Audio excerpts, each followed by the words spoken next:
Power networking and personal branding for founders. This is part of our ongoing 90-day plan series where I'm holding open office hours in groups for everybody to come and talk about these things when it comes to achieving your goals in 90 days. And our job as an accelerator, community-based accelerator, is to give you the resources to accelerate the results. And part of this whole process, and something that a lot of founders are interested in, is how do I become a power networker and build my personal brand? Because your startup may fail, but your personal brand is going to be with you forever, and your reputation is so important. And I give stories where founders, after they've built their personal brand, and let's say they've exited, they've taken VC money and they've exited, they can walk into another VC and say, here's who I am, this is my idea, write me a check and invest in my startup. And they don't have to go through the same rigmarole of proving themselves and qualifying themselves and all that stuff, because their brand is so strong. That does happen. But in other instances, let's say your startup tanks and you need to go get a job.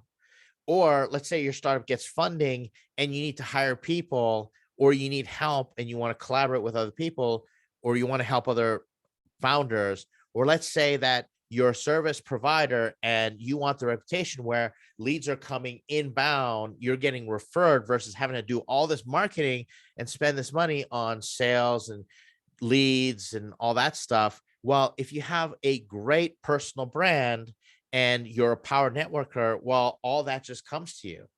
I don't know if you've been in these situations, but I started really focusing on this because I got tired of going to those networking events where I would sit there and everyone's handing out business cards and say, buy from me, buy from me, buy from me. And it's just completely selfish, and everyone's networking for themselves. And I'm there for myself. I'm there because, oh, this is a great place to get business. And then you just end up frustrated with all these people that you don't want to do business with, or you don't even want to hang out with, because all they're doing is trying to sell you all the time. That's not a joy. That doesn't lead to professional joy. I don't enjoy it. So no, thank you. It's insufferable when it comes to the networking that people want to do, especially the way that it's set up, where they just put everybody in a room. And online and LinkedIn, I don't know about you, but LinkedIn's kind of becoming quite the drag, where all the time people are contacting me and they're saying, they're giving me their pitch and they're saying, I can do this for you, etc. And I just want to say to them sometimes, have you even read my LinkedIn profile? Like, if you actually took the time to read my LinkedIn profile, you would know that that's an irrelevant offer, or that opening line just is not going to work on me. And I see you coming a mile away, and it just, my motivation is completely nil to do that. So I don't want to do any outbound marketing.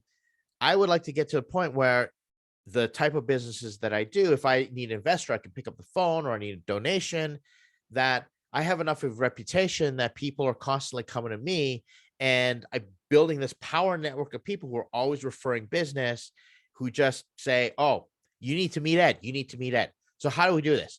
You are your own brand. How do we get to this place where you can build up your personal brand and your network so you get all these benefits without having to do so much work? You're actually working smarter, not harder.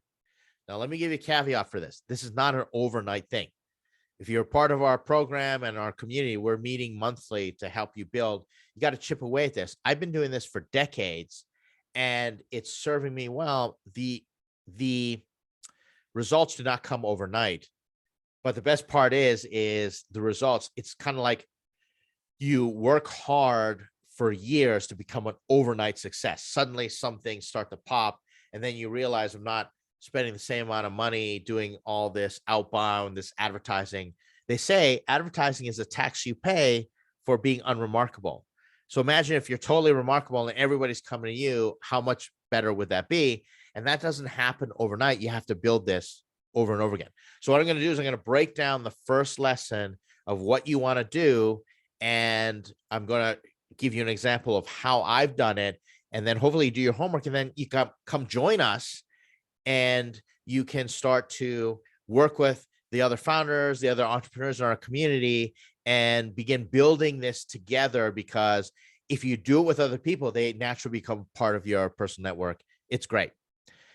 Let's look at this. First, I want to say this is not an elevator pitch. This is building a personal brand. It requires some soul searching. It's not an elevator pitch. And I don't want people to get confused, because there are people who teach you how to do elevator pitches and it's really great.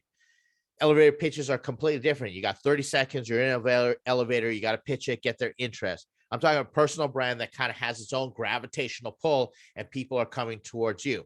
So if you're like, that's not the way that you do this, well, you might be looking at an elevator pitch. I'm going to walk you through how I build the foundational cornerstones to building a personal brand and to start this iterative process of building my personal network, because your network is your net worth, but you can't build your network to increase your net worth until you know what your personal brand is, because that's just the way people work.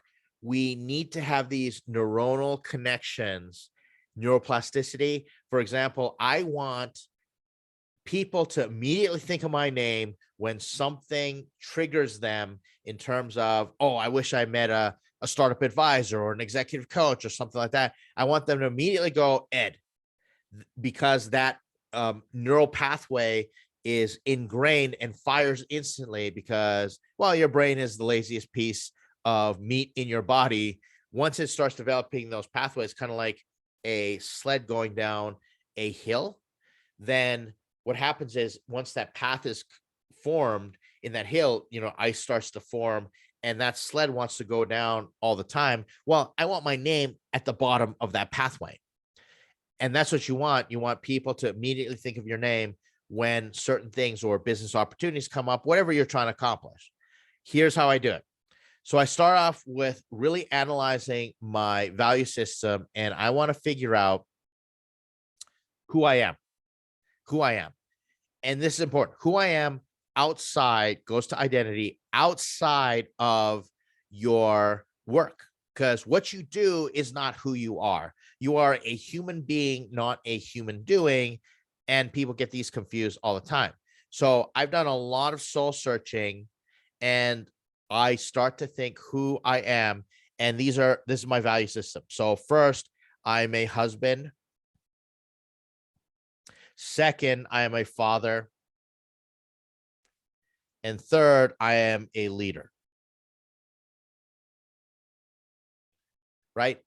And now, getting a little metaphysical or spiritual, I do have in there, and I don't talk about it all the time, but my first thing is I'm a son to my parents, and I have a belief system that involves what it means to be a son. But going with, I'm a husband, I'm a father, I'm a leader, and what I want to be, and I start to put out my personal mission, something that I looked up and I created a long time ago, is that I want to be a hero to my family. Now that's a moving target, and you'd have to ask my family how I'm doing on that. I think I'm doing pretty well. I think so. But I want to be a hero to my family. So who I am, I want to be a hero of a family, because my priorities, my value systems are husband, father, leader. And that's going to lay the foundation. Again, goes to identity. If you watch my other videos, you hear me talk a lot about the prefrontal cortex, which is all spark. That's where your identity is and your highest executive function. If you see yourself and you have this self-concept and you define yourself, as I do in my situation, husband, father, leader, then you are activating your brain and things just line up a lot easier. Now, what do I do? Well, this is where I put my titles, right? So I'm the lead advisor for startups.com. Okay, because your titles often explain what you do. I am an executive coach, right? I'm a certified executive coach. I can say that. And I'm an RODC, which stands for Registered Organization Development Consultant. That's the designation that I have, right? And so that's what I do. And it's just quick. Remember, we're building those fast neural pathways. And so when I say I'm the lead advisor for startups.com, people's brains immediately go to what I do, right?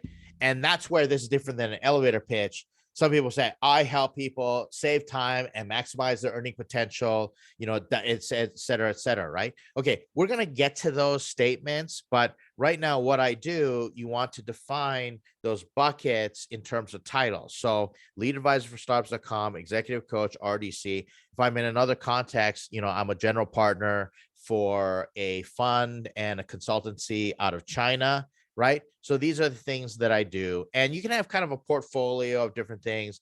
I happen to be someone, I define myself as a pirate with a portfolio career. So I got multiple titles, but you could just say, I'm the CEO of a company that does this, right? That's, has this type of product or what have you. Because remember the connection. So if you say, I'm the CEO of this tech company and the name of the tech company is obscure, no one's going to know. So you may say, I'm the CEO or I'm a founder of a company that's solving this in the world, right? That's bringing clean water to, people in remote countries, or that's changing the way that people get medicine over, or telehealth or something like that. The CEO of a telehealth company, something along those lines. So you want to define what you do. Then you want to figure out who you do it for. And this is important because you're defining now your ideal network. And what's important to understand is everything's going to go on the 80-20 rule, the Pareto principle. So 20% of your network is going to do 80% of the work and the heavy lifting. For example, I've got people on my social media and they pop up in my feed and I'm like, how did I become friends with you? I don't even know who you are. And it's just, I typically say yes to everybody who wants to add me on social media, and then I curate my feeds on what I'm going to see. But sometimes I'll just wander around and go, how do I know all these people? Well, I don't. Again, that falls in the 80%. It's the 20% that do all the heavy lifting. We do the heavy lifting together and really contribute the value. So what I want to do is who I do it for. I want to identify those people that are ideal. And obviously that's going to change, but generally when it comes to my personal brand, there are people that I want to work with. And so people that I target are high performers. And this is important when I'm an executive coach. An executive coach builds based on coaching high performers. They're your clients and they look really good, high performers. And then I got this other who I do it for. I have these, I think I'm spelling it right. Disaffected, ambitious entrepreneurs, right?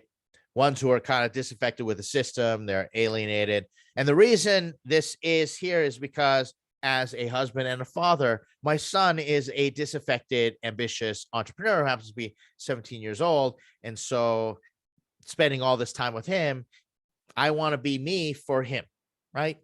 And everything that I do, I want to be here to my family. So I'm getting into exploring his world and all the different young men his age and all the entrepreneurs and what he's dealing with. I like reaching out to those people. And so again, this isn't just about business. This is about my whole life, because who I am is husband, father, leader, right? And so what happens is disaffected people come to me all the time, and you put all this together, and this is where you start to play around with what you can imagine saying to people that when you meet them, or you're giving a TED talk and you're introducing yourself, they say, oh man, they immediately start Googling you, or they say, can I get a card? Or they ask you to have coffee with them. They say, tell me more. That's what I want to look for. And so again, this is the stuff that doesn't happen overnight. I would sit with my colleagues and I would ask them all the time, what am I good at? That's a really great question. Like, what would you come to me for if, if you're in a certain situation, like, and you had to do something, like, what would it be that you would drag me and you'd say, Ed absolutely has to be on the team, etc. And like, describe me. And I would have people reflect back to me, and they would tell me things like, Ed, you're not an emotionally safe person to talk to. You're the type of person I come to talk to when I need it right between the eyes and it hurts so good. But I come to you when I've got a problem that I can't solve, et cetera, et cetera. And so I would practice these, and I put my statements on business cards, and I would go to networking events. And one of the first ones that I did was I put out, how can I be helpful, just on my business card. And I put my number and I handed them out. And that worked up to a certain point in time. Everyone really thought that was clever and they liked it, but I wasn't reaching the target market that I was going for. So I had a whole bunch of people contacting me, and I was just inundated with things that weren't going to they weren't reciprocal. Like I'll do a certain amount of nonprofit work and I try and donate as much of my professional time as possible, but those are people who aren't going to be helping cultivate my network and provide reciprocal value, which is very important. One of my core values is righteous value exchange, in making sure that we are righteous in the way that we exchange value. And there are just some people, let's just be straightforward. I've got people who contact me and they're constantly like, Ed, refer some people to me, send me the business. And they do nothing to attempt to contribute any value to my life, whatsoever. And they're just a drag. And that's the issue with networking is the last thing that you want to do is call someone when you're in desperate help. You'd rather talk to them, build a relationship. So for example, when people now you need me, now that you need a job, now you're contacting me. And I've got people who I'm always wanting to do business with, and I'm no problem picking up the phone call because they're sending me messages and they're saying, I've been thinking about you and how's this going? And they don't need anything at the time. And it gets to a certain point, I'm kind of tired of being treated like a vending machine. And I can imagine like investors and people with money, like they're just treated like a vending machine all the time, or they got contacts and what have you. Now, I'm not the person, I don't like it on my birthday. Like one of the things that drives me crazy is on my birthday, all these people on Facebook just send you the obligatory happy birthday and they're right on your wall. That's the only time they talk to you, right? That doesn't, do it for me either. Sometimes it reminds me of who's in my network, but I'd rather talk to people in every day and let's talk together, let's hang out and different things. Now, I'm not an extrovert. I don't hang out with a lot of people, but people who constantly remind me that they're in my network, they're in my ecosystem, and they want to contribute value to my life, they're the ones that I'm going to constantly do business with, refer people to, things like that. Now, I do a certain amount because it's my job, but there are people I go above and beyond because I'm building that relationship with them and they're part of the 20, not the 80. So you're going to test what statement would you make? And here's what I came up with. So I would say to people, I monetize vision. And then I had this, with joy or using joy. Sometimes I say using joy because I do have joy. When you're stuck. And I tested this over time. So first I'd be like, I monetize vision. And then people would say, oh, tell me more. You monetize vision? Because when I'm talking with high performers or people, they all have vision. And sometimes, you need help monetizing it. But then I get people who weren't high performers and they have vision. And so then we ran into issues and I had to filter through my network a lot more. So then I said, I monetize vision for entrepreneurs that are stuck.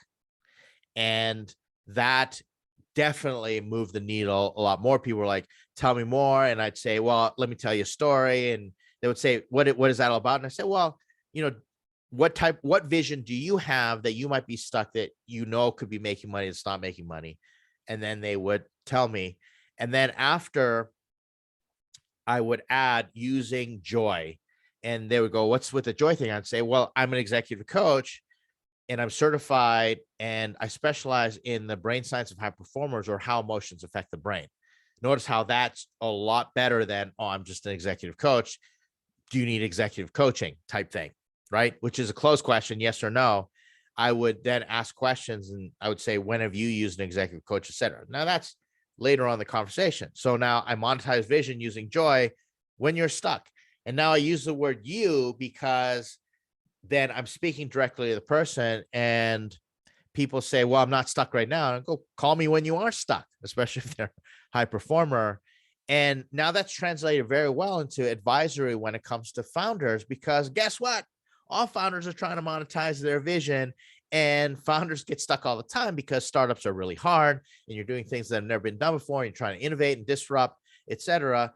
And I get to be in relationship with them because I use the brain science of joy and I incorporate executive coaching in pretty much everything that I do.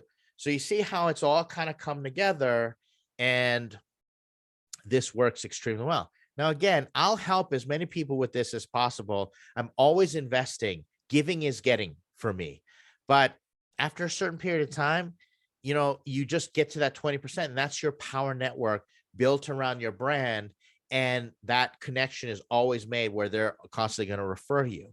For example, I know someone who contacts me probably every 2 years with a serious problem. And I really helped this individual out of a jam, out of personal jam, and they're doing extremely well. I'm happy for them. But they contact me, ask me for help. And then when I contact them, because they're an expert in certain thing, they go, "Oh, I'll get back to you." And they never do. Well, that's just a sign. So you're constantly testing and refining your network. But there are individuals that are like, right, Ed, I'm there for you. Ed, tell me you need donation. Tell me what check I wrote. Or Ed, every time I talk to them, they're like, "You want me to invest in something?" Type thing. Because we built that relationship together, and they say, Ed, I'll invest in whatever you think because you've always done right, especially those that you've, given a return on, etc. And you just keep refining, but you're using this personal brand statement, and you writing in a way that hits their emotional hot buttons. And that's one of the secrets. So I monetize vision using joy when you're stuck. Now, how do you put this all together? So imagine you're giving the TED Talk and you're standing up there. And I envision this all the time. As an introvert, I have to, because I'm just not motivated to stand up and talk in front of people. In fact, I do a lot of public speaking, but I don't enjoy public speaking, mainly because of all the networking that has to happen. Everyone wants to talk to you after. You have to hang on the booth, or you have to sign stuff, or, etc. So you're standing in front of your TED Talk, and you're introducing yourself. Imagine you open up. I open up saying, "Good evening, everybody," or allow me to introduce myself. I monetize vision using joy for high performers, or when all of you are stuck, when you get stuck, right? And depending on the audience, and then you go backwards. So I do this for high performers. And these days I've been really having fun with disaffected, ambitious entrepreneurs because of my son, right? And now you're establishing that audience, and and these are the people that are going to come running to you because they're like, "Oh, I have that problem. I fit in that demographic," or "I want what I want to buy what you're selling," or, I want to buy what you're smoking, type thing. And so they're running to you. And that's, when you get product market fit in a startup, people are running to you saying, "I have that problem. I have this problem. Thank you so much. Thank God someone's solving this," right? So I'm going there. And then I go into what I do, and I say, so I'm the lead advisor for startups.com. And this is where I do my work, type thing. And I also happen to be executive coach and a registered organization development consultant. And I have experience as general partner for a fund. Maybe you go that, maybe you don't have to go that route. Then you finally end and you say, "But at the end of the day, I'm really just a husband, father, and leader. And my personal mission is to be a hero to my family." Right? And I'd like to share with you a few things that I've learned, or I'd like to talk. Now you've really nailed it home, because you're putting out your value system, and people are going to gravitate towards your value system. And we want to do business with people who share our value system. It's like sharing the same social DNA. Have you ever met someone that you're like, "I don't know what it is about you, but I feel like we've known each other a long time," or "You're my tribe, you're my people"? Well, that's because you put out the signal. It's the value system. So there's a lot of noise going out there. So you want to put out these signals in this order. Again, you start off with your personal brand statement, high monetized vision using joy when you're stuck. And I do this for high performers and disaffected, ambitious young entrepreneurs as the lead advisor and an executive coach. I'm also a registered organization consultant with experience as general partner for a fund. But really, at the end of the day, just personal, just to share, I'm a husband, father, and leader, and my mission is be a hero to my family. See how that hits. Ask yourself, how does that land for you if you're watching that TED Talk versus, "Hi, I'm CEO of this company, and I'm going to rock your socks off if you do business with me." Well, the promise to rock your socks off sounds pretty good as well, but that's just a different way to build your brand. Now, you may be doing an elevator pitch, but when I just talk about this in casual conversations, for example, like some groups, I remember, just sharing this, and they would go like Google me, and they would find all these obscure references that fit. And later on, as we go through this course, you're going to learn how to use social media to reinforce your personal brand and to allow your network to validate who you are. Like there are people who come to me and say, Ed, I looked you up and I found your old startups and this, that, like you're legit. And I think it's fantastic. That's something that you want to be building constantly. But imagine that you are using this and you're slowly building your network and you're curating it. We're going to keep working through this, but that's how you start. And I hope it's been helpful. Try this exercise yourself, bring it as homework when we get together for regular office hours. And, we're going to do this on a monthly basis, and let's keep working it together. And as we do it together as part of a community, you're going to see some amazing things happen to your personal network and your personal brand. Not only that, you're going to feel great. There's a lot of personal development. You're going to get insights into yourself, and you're just going to grow as a person. And the growing is what keeps growing your network. As you grow, your network's going to grow with you. It'll be fantastic. Hope this has been helpful. Like I said, do your homework, join us, stick with your 90-day plan. Thanks for being part of the community, and I'll see you soon.